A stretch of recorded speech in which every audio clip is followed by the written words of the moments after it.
E aí, pessoal, bora mergulhar num tema que é figurinha carimbada em qualquer concurso público: os crimes contra a administração pública. O nosso objetivo aqui é bem direto, tá? É entender a lógica por trás de cada crime pra gente garantir aqueles pontos preciosos que no final fazem toda a diferença na aprovação. Então, vamos nessa. Certo. Olha só o nosso roteiro de hoje. A gente começa com fraude em concursos, um assunto que fala diretamente com quem está nessa batalha, né? Depois, partimos para os crimes cometidos pelos próprios funcionários públicos e, na sequência, os praticados por particulares.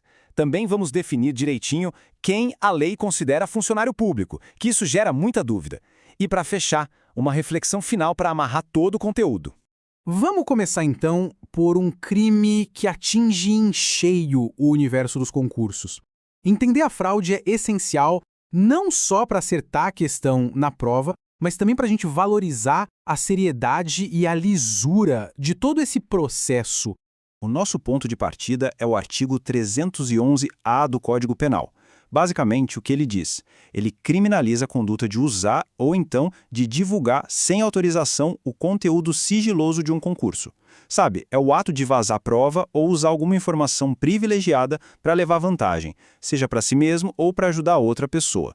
Agora, muita atenção aqui porque é nesses detalhes que as bancas adoram pegar a gente. A pena base é de reclusão de 1 a 4 anos mais multa. Mas olha só os agravantes. Se essa fraude causa um dano real à administração pública, a pena já sobe para 2 a 6 anos. E o ponto que mais cai em prova: se o crime for cometido por um funcionário público, a pena aumenta em 1/3. Anota isso aí que é importante. Beleza. Agora a gente avança para o coração do nosso tema: os crimes praticados pelo próprio agente público, ou seja, contra a máquina administrativa que ele deveria, em tese, proteger. Essa parte toda responde a uma pergunta fundamental. Afinal, de que forma a lei penal garante que os funcionários cuidem do patrimônio público e, claro, mantenham a confiança da sociedade? Os crimes que a gente vai ver agora são justamente a resposta para essa pergunta. E vamos começar com o clássico dos clássicos em provas, o peculato. Pensa assim: é o crime daquele funcionário que se apropria ou desvia um bem ou um valor que ele tinha acesso justamente por causa do cargo que ocupa. Em outras palavras, o desvio de recursos por quem deveria ser o guardião deles. E aqui é crucial entender as variações do peculato, tá? Tem o peculato apropriação e o peculato desvio. Mas tem também o peculato furto. É quando o funcionário não tem a posse do bem, mas ele usa das facilidades do cargo para roubá-lo. E uma atenção super especial para o peculato culposo, que é quando não há intenção, foi negligência. Nesse caso, se o dano for reparado antes da sentença final, a punição pode ser extinta. Esse detalhe vale ouro na prova. Seguindo, temos a concussão. Aqui, o verbo que define tudo é exigir. O funcionário público usa a força do cargo dele para impor, para demandar uma vantagem que não é devida. Na prática, é uma forma de extorsão feita por um agente do Estado. Se a palavra na questão for exigir, pode marcar concussão sem medo.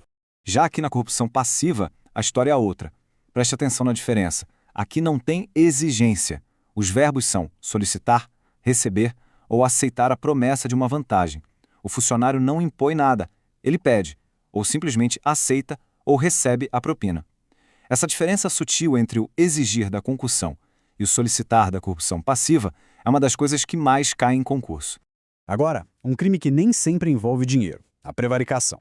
O que acontece aqui é que o funcionário retarda ou deixa de fazer algo que deveria ou faz de um jeito contrário à lei, tudo para satisfazer um interesse ou sentimento pessoal. A motivação aqui é subjetiva. Pensa, sei lá, em beneficiar um amigo ou prejudicar um desafeto. Não tem a ver com propina, e sim com uma vontade pessoal. Muito bem, agora a gente vira o jogo. Vamos analisar a situação pela perspectiva do cidadão comum. Quais são os crimes que o particular pode cometer contra a administração pública? É o outro lado da moeda. Olha, essa distinção aqui é uma das mais importantes de todas. A gente já viu a corrupção passiva, que é o crime do funcionário que solicita ou recebe a vantagem.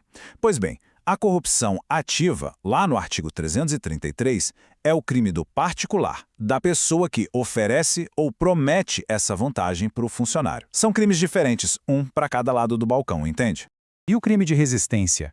Ele acontece quando alguém se opõe a um ato legal, como uma ordem de prisão, por exemplo, usando de violência ou de grave ameaça contra o funcionário que está cumprindo seu dever.